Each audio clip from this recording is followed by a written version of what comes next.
Bonjour Jade. Bonjour Cyril. Comment ça va Jade? Mais bien, mais bien. J'ai un gros problème avec mon micro. Je m'excuse auprès des auditeurs. Ce n'est pas moi. Voilà, c'est le micro. J'ai essayé de faire ce que je peux. Je crie même à travers le studio. Et pourtant, il fallait que je reste correct. Puisque le sujet dont on va parler aujourd'hui est un sujet correct. Nous parlons de respectabilité. Nous parlons de... Eh bien, Hein? smooth Cyril, tu Voilà. l'as bien emmené. Nous parlons de respectabilité. Voilà. Hein? Genre les pantalons. Redresse le pantalon, Voilà. Tiens-toi habille-toi droit. correctement, parle correctement. Et toi, madame, arrête de twerker. Cyril ça, vient hein? d'essayer de twerker dans les studios, c'était compliqué. Mais en français, c'est quoi? Le twerk? Oui. En français, on utilise le mot twerk. J'ai pas vu de traduction du twerk. Il n'y a En pas français, de, c'est twerk. de traduction. Non, non, non, non. On n'est pas obsédé par la traduction comme au Québec. Je vais me faire des ennemis là. Oui. Si on est obsédé, c'est important. Oui, C'est important. c'est important. Donc, non, mais ok, au-delà de tout ça, le titre fait un peu la politique de respectabilité, à redresser fait. son pantalon et bannir le twerk. Sont-ils la solution Au racisme, tout Oui, à mais fait. attends. La dernière fois, c'était le métissage est-il une solution au racisme. Aujourd'hui, tu viens avec baisser le pantalon, ou du moins remonter le pantalon et bannir le twerk est-il la solution au racisme. Pourquoi je sens une lassitude dans ta voix? Non, c'est pas une lassitude, c'est que je veux bien. Tu cherches la solution au racisme. Telle est ta mission, tel est ton engagement dans Merci, la Cyril. vie. Mais Jade, passer du métissage comme solution, comme recherche, n'est-ce pas, comme hypothèse de solution au racisme, au twerk. Pas seulement toi, Je- la je politique de cherche. respectabilité est beaucoup plus large que ça, donc je vais pouvoir revenir là-dessus Peut-être sur qu'en les t'écoutant, chroniques. je saurais de quoi tu parles. Sûrement qu'en m'écoutant, tu Alors, sauras de je quoi me je tais, parle. je t'écoute. Donc, pourquoi j'ai décidé de revenir sur ce sujet? Parce que j'ai vu de plus en plus, Facebook est vraiment une mine incroyable, une caverne d'Alibaba pour avoir des idées. Merci J'ai vu, Facebook. merci Facebook, j'ai vu de plus en plus de mèmes et d'images qui m'ont interpellée. Alors j'en ai partagé quelques-unes sur la page Facebook de Néo-Québec, je vous invite à aller regarder. Notamment, il y avait une image de Pull Your Pants On. Donc c'était un grand panneau où on voyait des hommes noirs avec leurs pantalons sous les fesses et un homme correctement habillé avec donc la cravate, avec le smoking qui disait ben redresse ton pantalon, commence par te respecter et tu obtiendras du respect. J'ai vu des images aussi, on voyait une femme noire avec écrit en dessous agis, c'est en anglais mais je vais le traduire, agis comme une reine, tu attireras un roi. Agis comme une chienne, tu te feras mordre. Donc c'était vraiment l'idée de l'image. Il y avait Ah ouais, également ça y va très ça direct. y va, là. Facebook, c'est direct, on va au cœur de l'idée. Il y avait également une image où on voyait Nicki Minaj, non, on voyait Michelle Obama à gauche, avec encore une fois marqué Queen, et à droite, on voyait Nicki Minaj avec dans un extrait de son clip Anaconda, où je vous laisse imaginer le type de terme qu'on a utilisé pour décrire Nicki Minaj, encore une fois avec cette idée de choisis qui tu veux être. Puis on avait également une dernière, hein, j'en donne quelques-unes. On avait également, pareil, une image de reine égyptienne, ce qui est un peu à peu près l'idée de ce qu'on se fait, enfin, dans le stéréotype de la reine égyptienne. Donc en haut, on avait reine égyptienne avec marqué la classe et la beauté. Et en dessous, encore une fois, on avait l'image de, encore une fois, de Nicki Minaj, justement, qui décidément est très utilisée dans ce type d'image. Elle est le modèle. Elle est apparemment devenue le symbole de la femme slut shaming, ratchet et Nicki Minaj. Là, tout de suite, mais on va revenir là-dessus. Donc vraiment, l'idée qu'il y avait derrière, c'était commence par te comporter d'une certaine manière, par t'habiller d'une certaine manière pour obtenir le respect. Donc commence par te respecter si tu veux gagner le respect des autres. Et encore une fois, derrière toute cette idée qui est très très implantée, je dirais, dans beaucoup de discours et dans beaucoup de démarches militantes, il y a vraiment cette idée que si on agit correctement, on va élever notre communauté, on ne pourra aller que de l'avant. Et moi, je me suis demandé, tiens, cette fameuse politique de respectabilité, parce que c'est ce que c'est, hein, l'idée de choisir entre être queen ou ratchet, c'est ou redresse ton pantalon ou ne te balade pas avec une capuche sur la tête pour les hommes. C'est de la politique de respectabilité, le fameux respectability politics. Donc je me suis demandé d'où ça vient, dans quel contexte ça a été utilisé, à partir de quand on a commencé à se dire que ça pourrait être valable pour avancer nos droits au sein de la communauté noire, je précise. Il faut savoir que la politique de respectabilité, dans ces termes-là, vient de Evelyn Brooks Higginbotham, qui a écrit donc un livre sur notamment les mouvements noirs au sein des églises. Et elle a montré comment l'église baptiste avait été très importante en fait au 19e siècle, 20e siècle pour le développement des droits civiques. Notamment les femmes au sein des églises afro-américaines ont un rôle très important de leader, d'organisatrice d'activités, un rôle très important au sein de leur communauté. Donc vraiment l'église au sein des communautés afro-américaines a un rôle et les femmes ont un rôle très important là-dedans. Et en gros, Higginbotham raconte un peu comment ces femmes, ce qui étaient quand même des femmes d'une certaine classe moyenne à classe haute, donc certaines élites noires, avaient par exemple des pamphlets qu'elles imprimaient, puis elles allaient faire du porte-à-porte dans les classes plus populaires, et puis elles faisaient des porte-à-porte avec des pamphlets disant n'oubliez pas de vous laver au moins une fois par jour, ne sortez pas avec les bigoudis sur les cheveux, empêchez vos enfants de quémander, présentez un aspect parfait et ça permettra, enfin ça ne donnera pas de raison de vous discriminer. On ne pourra pas vous donner une facilité en plus pour les blancs d'attaquer. C'était vraiment l'idée qui était donnée. Et sans vouloir jeter l'eau du bain avec le bébé, il faut rappeler que ces femmes ont quand même fait énormément pour leur communauté. Mais voilà, c'était l'idée principale qu'on retrouve également, par exemple, Martin Luther King, lorsqu'il organisait des marches, il donnait comme mot d'ordre aux personnes qui venaient marcher derrière lui d'être habillées, coiffées parfaitement. Il marchait en étant en costard, Martin Luther King, les chaussures cirées, les cheveux propres, les femmes devaient avoir la tête couverte. Il y avait vraiment cette idée qu'on va marcher, mais on va marcher avec une certaine idée de ce que cela représente d'être classe, de présenter une image propre sur soi pour pouvoir montrer, il y avait vraiment cette idée que comme ça, quand les blancs nous verront passer, tout ce qu'ils verront, ce seront des êtres humains respectables. Des gens comme eux, des gens avec qui ils pourraient échanger un café, et donc ils seront obligés de reconnaître nos droits et surtout notre reconnaissance en tant qu'être humain. C'est vraiment l'idée qui était donnée là, c'est-à-dire si on se comporte vraiment parfaitement et si on présente une image parfaite, ils seront obligés de reconnaître finalement notre humanité. Et il faut donc comprendre que la politique de respectabilité s'enracine vraiment sur une motivation d'agentivité, c'est-à-dire cette impression que, ok, si je fais le premier pas, si je fais en sorte de diminuer les risques, il ne va rien m'arriver. Si je me comporte correctement, si je m'habille correctement dans la rue, je ne vais pas être arrêté par la police, je ne risque pas d'être tué par la police, puisque tout ce qu'ils verront, c'est un citoyen respectable. Donc, il y a cette volonté d'avoir quelque part une incidence sur notre vie. Idée que je reconnais au sein de la politique de respectabilité. Mais voilà, il y a beaucoup de problèmes avec la politique de respectabilité. J'en ai listé 6, 5 Non, 5 5, okay. 5, Cyril. J'ai listé 5 problèmes avec la politique de respectabilité. Tout d'abord, le premier problème, qui est probablement l'idée la plus perverse qui est sous-entendue par la politique de respectabilité, c'est cette idée de responsabilité. C'est-à-dire que finalement, il y a cette idée que si vous arrive quelque chose, si vous êtes discriminé, si vous êtes victime de racisme, c'est que quelque part, vous avez fait quelque chose de mal. Vous n'avez pas répondu comme il fallait, vous n'étiez pas habillé comme il fallait, vous n'aviez pas eu le bon comportement et donc il faut aller chercher de votre côté qu'est-ce qui s'est passé. Donc lorsque l'on pousse au maximum cette idée, il y a vraiment cette impression qu'au final, les discriminations et donc le racisme, c'est de la responsabilité des victimes, c'est de la responsabilité des populations racisées, des populations noires. Parce que si elles se comportaient comme de bons citoyens, il ne leur arriverait rien. Et donc lorsqu'on a cette avance de la politique de respectabilité, finalement, on pardonne, c'est même pas on pardonne, on écrème complètement la responsabilité du système ou la responsabilité des agresseurs ou la responsabilité des populations blanches. C'est vraiment cette idée que l'on voit d'ailleurs lorsqu'il y a procès contre les violences policières, on va aller voir dans le cas des victimes, qu'est-ce qui s'est passé? Est-ce que finalement elles méritaient d'avoir été tuées? C'est ce qu'on a vu dans le cas de Tamir Rice, c'est ce qu'on a vu dans le cas de Eric Garner, c'est les arguments qui étaient donnés, c'est-à-dire finalement ils ne méritaient pas d'être traités avec les droits qu'en tant qu'être humain, ils méritaient, puisqu'ils n'avaient pas eu une bonne vie, puisqu'ils se droguaient, puisque si ça se trouve, il avait une capuche sur la tête, donc finalement, c'était sûrement un voyou. Voilà, il y a cette idée de responsabilité individuelle qui est au cœur de la politique de respectabilité. C'est la première idée perverse qui est donnée par cette approche.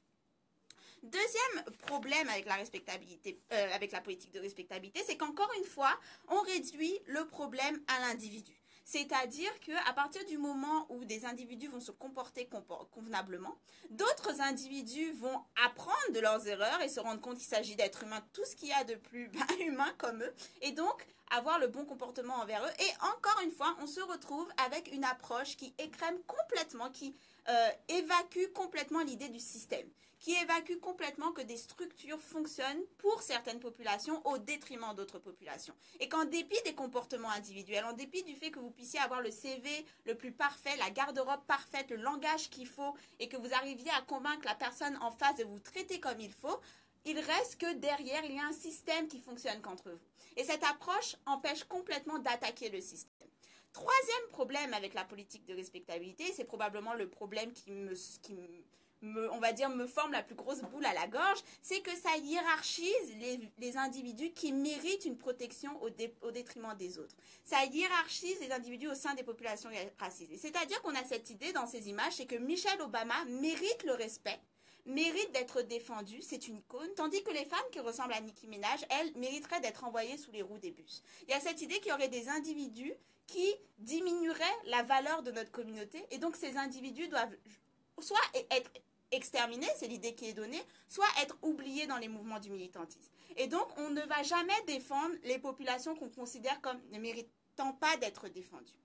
Mais c'est la même idée, cette même hiérarchisation qu'on retrouve dans la pratique même du racisme, c'est-à-dire la hiérarchisation de populations pour certains au détriment des autres. Donc au niveau micro, au niveau de notre communauté, on reprend ce système de hiérarchisation. Certains individus valent mieux que d'autres. Avec cette idée que si vous êtes diplômé, si vous avez eu un bon CV, si vous vous habillez correctement, vous valez mieux que ceux et celles qui n'ont pas eu la même vie que vous, les mêmes chances que vous, les mêmes options que vous, qui n'ont tout simplement pas voulu faire ces choix-là, ou qui tout simplement ne sont pas intéressés. Ou n'ont pas pu. Ou n'ont pas pu, ou n'ont pas voulu. Parce qu'il y a aussi cette idée que si on lui avait donné d'autres options, elle aurait changé.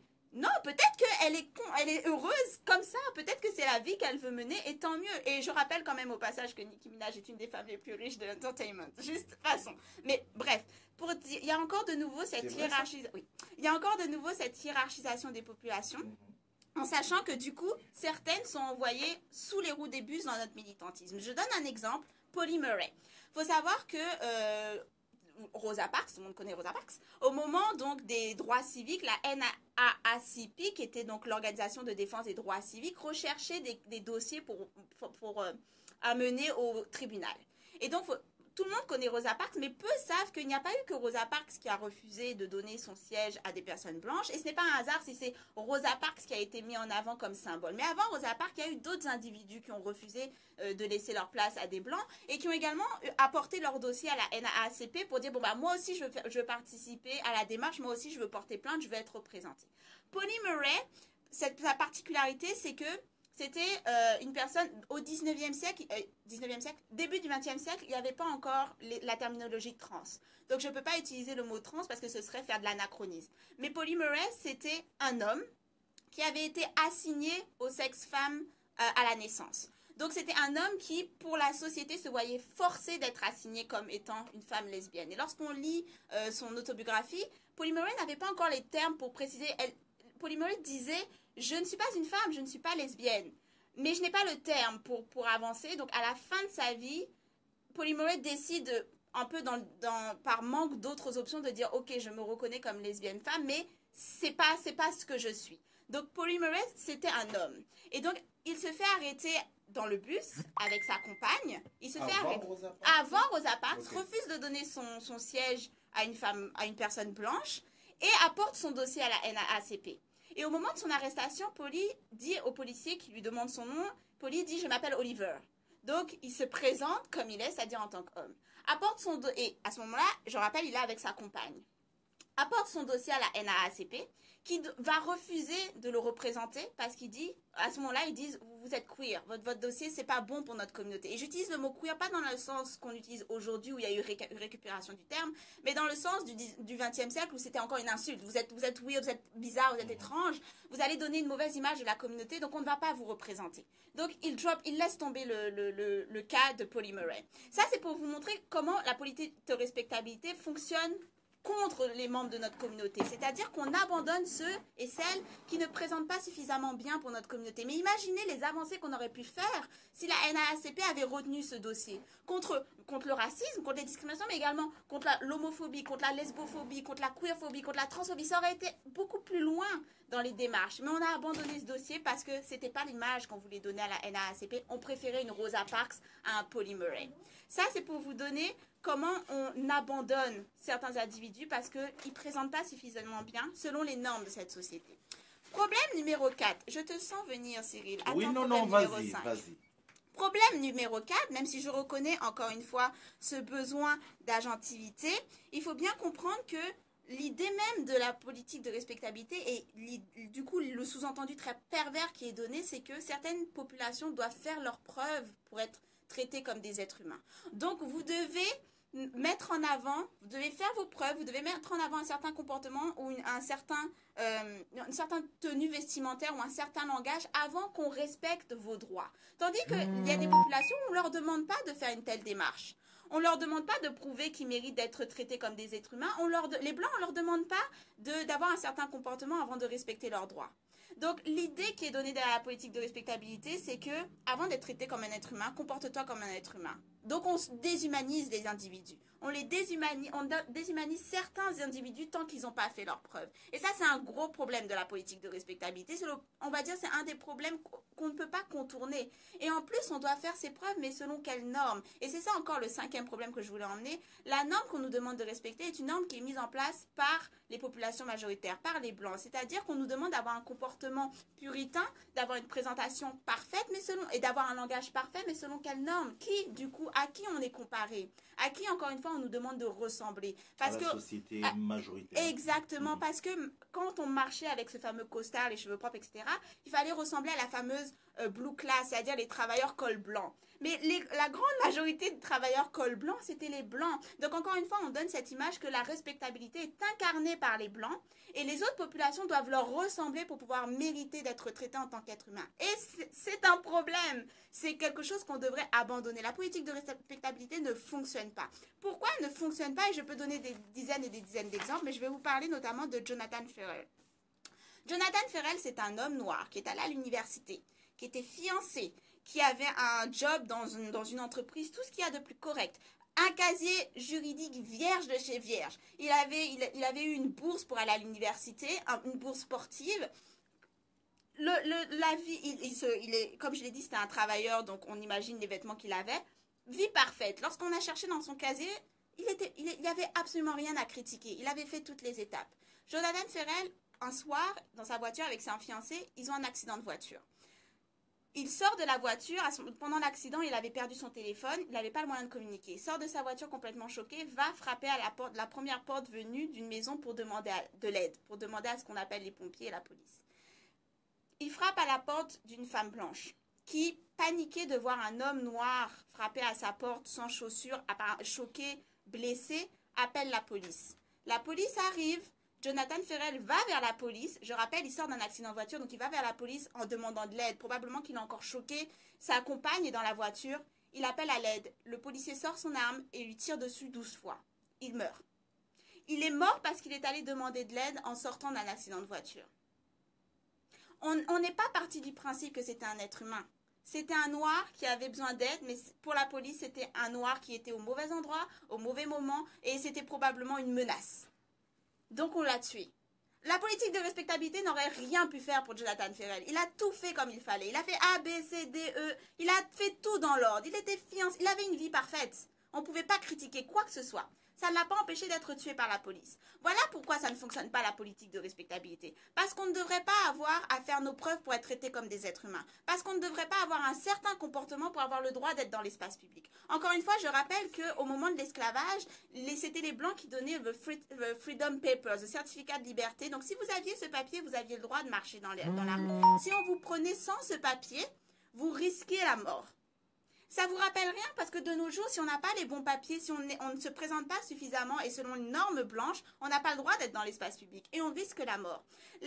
Porter un capuchon ou ne pas être habillé de la bonne manière ou ne pas avoir le bon métier ne devrait pas signifier peine de mort. Mais dans notre cas, ça l'est. Et on ne va pas renverser ces stéréotypes, on va pas renverser ce stigmate en devenant cette espèce de icône et modèle parfait, modèle qui a été créé selon une certaine majorité qui de base place les Noirs de toute façon dans la marginalité. Donc, encore une fois, et là je vais conclure parce que sinon j'irai beaucoup trop loin, la politique de respectabilité, c'est ce qui donne le slut shaming, c'est ce qui donne le victim blaming, c'est ce qui fait qu'on demande aux individus, on accuse les individus d'être responsables de leur sort plutôt que de regarder comment la société fonctionne contre ces individus. C'est ce qui crée des divisions au sein des communautés noires et des divisions qui parfois s'enracinent dans des divisions de classe. C'est ce qui fait que la classe bourgeoise, par exemple, va avoir un certain mépris envers les classes populaires. C'est ce qui fait qu'on va considérer que certains membres de notre communauté fait perdre de la valeur à notre communauté. Et c'est ce qui fait qu'on balance sous le roue des bus tous les individus qui ne présentent pas suffisamment bien pour mériter d'être défendus. Donc finalement, on récupère un discours qui est fait contre nous et on fait en sorte de le faire contre encore les membres de notre communauté. Ça ne fonctionne pas. Il faut abandonner la politique de respectabilité. Tout comme cette espèce d'obsession d'appeler... Pour aller vers quoi? Pour aller vers... Moi, je vais te le dire, Cyril. Attends, je fais la conclusion. Oui. Tout comme je suis... Alors, je vais juste dire, je suis contre le fait qu'on appelle constamment les femmes noires des queens. Parce qu'avant de les appeler ces espèces, soit on est des reines, soit on est des ratchets, il faudrait juste nous considérer comme des êtres humains. On va arrêter de faire ce type de division. Queen, c'est méchant. Queen, c'est reine. Queen, Oui. c'est cette idée de perfection qu'incarnerait Michelle Obama. Et c'est une idée très manichéenne, c'est-à-dire que vous êtes soit l'un, soit l'une. Soit l'une, soit l'autre. Si je considère qu'en t'appelant Queen, à l'aune de notre histoire, où on a toujours voulu nous dévaloriser, nous dénigrer, nous déshumaniser. On tombe dans l'excès et dans la romantisation de notre histoire. Nous n'étions pas tous des empereurs et des rois et des reines dans l'Afrique précoloniale. Là, tu marques un point. C'était peut-être 0,1% de la population qui était roi et reine. Mais maintenant, si moi je prends ça comme une des manières à moi de te redonner confiance, parce qu'on t'a tellement dit que tu étais au bas de la société que je te dis non, tu es une reine. Mais on n'a pas besoin de passer d'un extrême à l'autre. Okay. Je n'ai pas besoin d'être considérée comme sous-humaine puis passer à plus que humaine, une reine. Et une reine par rapport à qui? Parce que ça veut dire que si certaines femmes sont des reines, les autres femmes, ça en fait des quoi? Des moins que rien? Le terme que tu utilises. Le chien-lit de la population. Ce qu'on demande, c'est d'être traités comme des êtres humains. On n'a pas besoin d'inventer une espèce de royauté pour ça. D'accord. Donc, tu ne veux plus Queen? Non. En parlant de politique de respectabilité, tu ne veux plus Queen? Et de même, cette idée que, quand tu m'as dit on va aller vers quoi? Il faut accepter, en fait, notre marginalité. Être noir, c'est être la marge de la société. À partir du moment où tu l'acceptes et tu l'embrasses, et donc tu pars de cette centralité-là, la marginalité de notre communauté pour avoir notre critique envers la structure qui est la structure contre nous, le système. On va aller beaucoup plus loin. Comme j'ai dit, si la NAACP avait accepté le cas de Pauli Murray, on aurait été déjà beaucoup plus loin dans le discours, dans les pratiques, dans l'avancée de l'inclusion. On aurait fait le travail qu'on est en train de faire de nos jours, contre l'homophobie au sein de nos communautés. Je rappelle que l'homophobie n'est pas le parangon de la communauté noire. Il y a de l'homophobie dans toutes les communautés. Mais le travail que nous sommes en train de faire là, peut-être qu'il aurait déjà été effectué dès le 19e siècle. On serait déjà passé à autre chose. Il faut accepter que... Et c'est là où ton point 4, tu m'as dit je te vois venir. Oui. C'est là où ton point 4 m'a quelque peu interpellé. À cette époque-là, la communauté est en train de se battre pour sortir de l'esclavage. Elle en était déjà sortie, mais pour acquérir ses droits, hein, ou reconquérir ses droits humains. D'accord? Elle est dans ce combat-là. Oui. Est-ce que tu penses qu'à ce moment-là où, je ne fais pas le parallèle avec la société majoritaire, où dans la société majoritaire déjà, l'homophobie existait, la transphobie existait, la lesbophobie existait, est-ce que tu penses que... Non, donc tu vois déjà ma réponse, mais pour que l'auditeur comprenne, est-ce que tu penses qu'à ce moment-là, je ne suis pas en train de dire qu'il ne fallait pas s'en occuper. Est-ce que tu penses que c'est vraiment pour ça qu'il a été mis à l'écart? Bien sûr. Pauli Murray a été mis à l'écart parce qu'il ne correspondait pas au modèle qu'on voulait mettre en place. Mais c'était un modèle qui allait rassurer la majorité. C'est la base de la politique de respectabilité. On va aller rassurer nos agresseurs, comme ça ils ne nous agresseront pas. Est-ce qu'il n'était pas victime d'une marginalisation entière. C'est-à-dire Justement, et voilà pourquoi c'est là que le fait qu'on abandonne la politique de respectabilité est une bonne chose, parce que du coup, au sein de nos communautés, on accepte les marginaux, et on les défend, et on en fait le centre de nos démarches, de notre militantisme. Voilà pourquoi j'ai un énorme problème avec le réformisme. Cette idée que, ok, on va rentrer petit à petit dans les institutions, puis on va les changer de l'intérieur, puis ça ira mieux dans le futur. Mais ce sont des institutions qui de base sont brisées. Ce sont des institutions qui de base ne fonctionnent pas pour nous. Donc le fait, pour pouvoir rentrer dedans, ça c'est pour pouvoir avoir cette fameuse place à la table, il faut que je me conforme à certains rapports de pouvoir. Donc ça veut dire qu'il faut que je marche sur les membres de ma communauté pour pouvoir avoir cette fameuse place à la table. Et une fois que j'aurai cette fameuse place à la table, pour pouvoir y rester, il faut que je continue d'être selon ce fameux cadre qu'on me demande. Donc ça m'empêche d'avoir tout pouvoir de changement. Ce qu'il faudrait, c'est carrément faire valser la table pour pouvoir avoir une critique envers ce système. C'est la révolution, toi. Je suis révolutionnaire, pas réformiste. C'est pas aujourd'hui qu'on l'a C'est pas aujourd'hui qu'on l'apprend. Ouais. Mais pour pouvoir avoir les changements qu'on demande, il faut arrêter de se dire on va aller imiter les agresseurs. Comme ça, une fois qu'on fera partie de la communauté des agresseurs, on évitera d'agresser les nôtres. Ça marche pas comme ça. Tu nous demandes de rester dans la marche. Rester dans la marge et partir de là pour combattre. Partir de là pour avoir le militantisme. Il faut qu'on ait une critique beaucoup plus poussée en fait du système. Parce que si on commence à essayer de ressembler au système, on aura perdu. On aura perdu parce qu'on sera devenu le monstre. Et on sera devenu le monstre vers les plus marginaux de nos communautés ou vers d'autres populations racisées. Auditrices, auditeurs de Néo-Québec, s'il vous plaît, ce débat, je voudrais vous entendre. Un jour, on aura un débat là-dessus, réforme, révolution, parce que... Entre Jade et moi, Émilie en studio, mais là aussi, sa chronique à faire, on ne peut pas. S'il vous plaît, réagissez. Mais il y a un débat là. En tout cas, pour revenir vraiment sur la politique de respectabilité, juste laisser tomber. Arrêtez les trucs de mettre en opposition Michelle Obama et Nicki Minaj ou de dire aux hommes noirs remettez vos pantalons. Je ne mets pas en opposition, d'accord? Je ne mets pas en opposition. Mais je dis, non, c'est ça, moi je ne mets pas en opposition. Mais quand je vois quelqu'un qui est en train de marcher, oui, avec comment ça s'appelle, le pantalon, oui, au ras des fesses, oui, presque au genou. Ma question est, là, c'est quelle...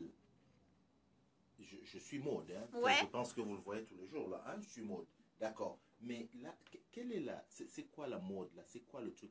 A priori, tu peux avoir... Je suis en plein dans cette politique de respectabilité. Si tu considères qu'il faut que cette personne change pour que tu le traites avec le respect qui se doit, oui, c'est de la politique de respectabilité. Mais souvent, c'est ce qui se passe. C'est-à-dire qu'on va juger, on va adapter notre comportement en fonction de l'image que la personne nous envoie. C'est-à-dire... On rentre dans le débat. Là, on okay?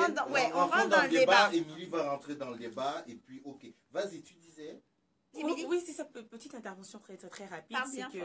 C'est ça, est-ce que, j'espère qu'on m'entend, mais petite intervention très rapide, c'est que, effectivement, on est d'accord avec le fait que dans la société, l'image est importante, veut pas. Toutefois, cette politique de respectabilité, je pense qu'on est d'accord, Jade et moi, toujours mettre les choses en contexte, s'inscrit dans un certain contexte systémique, qui déjà fait une hiérarchisation entre les blancs et les noirs. Okay. Alors, à partir de cet instant, si on a déjà une hiérarchisation entre les blancs et les noirs, s'il faut encore qu'on en fasse une autre dans notre propre communauté, ça ne vient effectivement pas régler ces problèmes-là qu'il y a déjà entre blancs et noirs. Ça veut dire quoi? Ça veut dire que si tu vois par exemple, toi Cyril, pour revenir à ton exemple, un homme qui est habillé avec les pantalons au-dessus des fesses et que par rapport à ça, tu as une image de lui, d'accord. Mais si à cause de ce pantalon sous les fesses, il se fait tuer par un policier blanc, et que tu dis, s'il n'avait pas eu ce pantalon sous les fesses, on l'aurait peut-être pu respecter, là, il y a problème. Je ne sais pas si tu vois, parce que on inscrit ça dans une dynamique où le respect se mérite beaucoup plus par rapport à l'accoutrement qu'on a, quand on sait déjà qu'il y a un système discriminatoire qui est là, on ne cède pas nous-mêmes. Et ce que j'ai bien aimé dans ce que Jade a dit, c'est l'aspect manichéen que ça amène, c'est-à-dire qu'il y a forcément le bien ou le mal. Donc, le bien, qui serait comme l'image de Michelle Obama, et le mal, qui serait l'image de Nicki Minaj. Et donc, dès qu'on est inscrit dans une vision manichéenne des choses, voilà, ça fuck tout. Moi, en plus, je suis particulièrement sûre que Michelle Obama sait twerk. Mais pas... Oui, non, mais aussi, et pour rebondir sur ce qu'a dit Émilie, il y a aussi un problème sur le fait que, et là encore, ça retombe dans la déshumanisation, c'est-à-dire qu'un individu devient la représentation de toute cette communauté. Donc, on va dire à une femme, ne parle pas si fort, ou nettoie tes cheveux ou habille-toi correctement parce que tu donnes une mauvaise image de toute la communauté noire. Mais ça, c'est un problème. Le problème, c'est que justement, on ne reconnaît pas notre individualité, on ne reconnaît pas notre hétérogénéité, on ne reconnaît pas à notre communauté le droit d'être différent, le droit d'avoir des différences au sein d'entre nous, le droit d'être hétérogène. C'est quelque chose que l'on reconnaît aux blancs. On reconnaît qu'un blanc qui fait quelque chose, c'est le problème du blanc. Tandis que quand un noir ou une noire fait quelque chose, c'est le problème de toute la communauté noire, pas seulement pour les noirs. Et ça, c'est un problème. Donc, plutôt que de dire à quelqu'un, comporte-toi correctement, plutôt que tu vas donner une mauvaise image de la communauté, on devrait dire, non mais attendez, votre discours, si la personne elle a envie de faire A, c'est son problème. Et elle a le droit. Reconnaissez l'hétérogénéité de nos communautés. On te répond, mais dans ce cas, arrêtez avec les combats collectifs. À ce moment, ne parle pas les noirs, la communauté noire. Non, parce que pour pouvoir avoir communauté, il faut qu'il y ait socle commun. Mais socle commun ne veut pas dire effacement de l'individualité. Oui. Et il nous faut un socle commun pour pouvoir avancer. Il nous faut un socle commun pour pouvoir avoir des luttes. Mais justement, ce socle commun, c'est pour respecter notre droit à être individuellement traités comme des êtres humains, individuellement d'avoir des options, d'avoir des choix, d'avoir du pouvoir aussi au sein de la société. On a besoin d'un socle commun, et c'est un problème aussi que j'ai avec le militantisme, c'est que tout d'un coup, le socle commun, le bien commun efface tout d'un coup on est censé se conformer à un modèle. Mais non, pas du tout. Et en faisant ça, on limite complètement nos choix, on limite nos options et surtout, comme j'ai dit, on se diminue. Parce que si au XXe siècle, la NAACP avait accepté le cas de Paul Imolé, on serait bien loin, on aurait déjà dépassé le problème. Donc on s'est limité dans nos options. Et la politique de respectabilité, c'est vraiment cette idée, voilà votre carcan, restez dans le carcan. Mais si je reste dans le carcan, j'ai plus de critique, j'ai plus de changement de structure, j'ai plus d'options pour pouvoir changer le système. Je sors un peu de la politique de respectabilité, donc je dis c'est de la bullshit. La politique de respectabilité, oui. Je peux comprendre d'où ça vient. Parce qu'il faut reconnaître le contexte. C'est immensément effrayant de se dire que vous auriez beau tout faire dans la vie, mauvais endroit, mauvais moment, votre couleur de peau peut être votre ticket pour la mort. C'est quelque chose d'extrêmement angoissant. Et je peux comprendre qu'on ait une volonté d'avoir l'impression qu'on a un impact sur notre destinée. Mais c'est une illusion dans laquelle nous ne devons pas tomber, sinon ça limite notre lutte. Moi, je mettrais un bémol en disant que la politique de respectabilité dans le contexte dans lequel elle a été faite, dans le contexte dans lequel elle a été conçue, et pour qui et par qui elle a été conçue est de la bullshit. Oui. Le fait de soigner son image ne devrait pas être correct dans mon langage, mais vous allez me dire là maintenant, tu fais de la politique de respectabilité. Le fait de soigner son image ne devrait pas être un justificatif pour être respecté en tant que communauté racisée. Ça doit juste être une façon de soigner son image en tant qu'individu, tout simplement. Donc la direction qu'elle prend est problématique. Et ce que j'ai donné comme exemple sur les femmes noires est profondément enraciné dans de la misogynie noire. Parce que les discours qu'on donne sur les femmes, les Nicki Minaj et compagnie, ce sont des discours qui vont taper dans les stéréotypes et les stigmates qu'il y a sur la sexualité des femmes noires, qu'il y a sur nos corps noirs. Donc on tombe dans la même bullshit, les clichés qui ont été faits sur nous, on tombe dedans pour aller faire la leçon aux femmes noires. Ça va mener où? Elle parle de sexualité. Nous allons parler justement de sexualité de femmes noires. D'accord. Fermons la chronique de Jade. C'est même plus une chronique. Elle est venue faire un débat